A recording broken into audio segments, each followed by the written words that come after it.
पाकिस्तान जो number 1 channel 4 news Pakistan.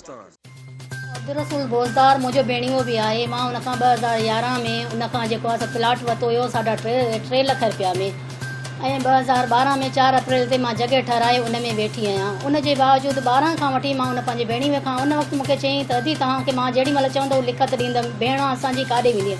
हाणे मां जॾहिं बि उन खां लिखत घुरां थी त मूंखे लगातार पहिरियां त आसरा ॾींदो रहियो, पोइ मां रिश्तेदारनि खे बि कुझनि खे मोकिलियो, उन्हनि खे बि आसरा ॾींदो रहियो।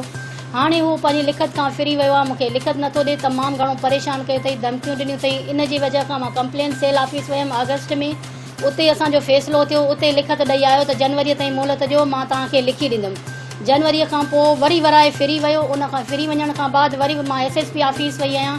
SSP ऑफिस मां उते बि फिरी वियो। उतां पोइ FIR कराई आहे SP रहमतपुर थाणे ते, उतां हुनखे खणी आया आहिनि। उते 3 ॾींहंनि जी मोहलत वठी ज़मानत जे तौर ते अयाज़ रिंद, उहो जेको आहे हिननि जो सरदार आहे, उहो ज़ामिन पियो आहे, ऐं अब्दुल्ला लाशारी, नबल लाशारी, उहे हिन जा ज़ामिन थिया आहिनि। उन्हनि चयो त 3 ॾींहंनि में असां अदीअ खे लिखत वठी ॾींदासीं। उन जे बावजूदि उन्हनि सभिनी खे चकमो ॾेई ऐं उतां भॼी वञी सेशन कोर्ट मां ज़मानत कराए, ऐं मूंखे चई हाणे तूं मूंखे छा कंदीअ, मां इहा जॻह बि तोखे कब्ज़ो करे ॾेखारींदोमांइ, ऐं जेको आहे घर बि खसे ॾेखारींदोमांइ, तोखे ज़लील ख्वार बि कंदोमांइ। तमामु घणो मूंखे परेशान कयो अथई। महिरबानी करे आला अमलदारनि सभिनी खे मां अपील थी कयां, महिरबानी करे इन केस खे नोटिस वठनि, ऐं महिरबानी करे इन ज़ालिम खां मूंखे निजात ॾियाराइनि, मूंखे लिखत वठी ॾियनि पंहिंजी।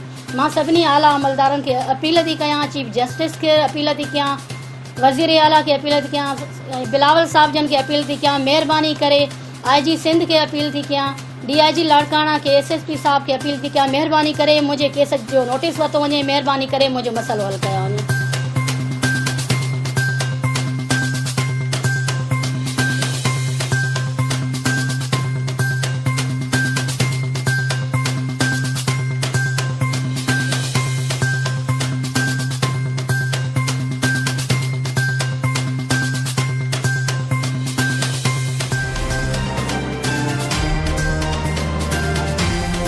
वधिक न्यूज़ अपडेट लाइ ॾिसंदा रहंदा 4 न्यूज़ पाकिस्तान।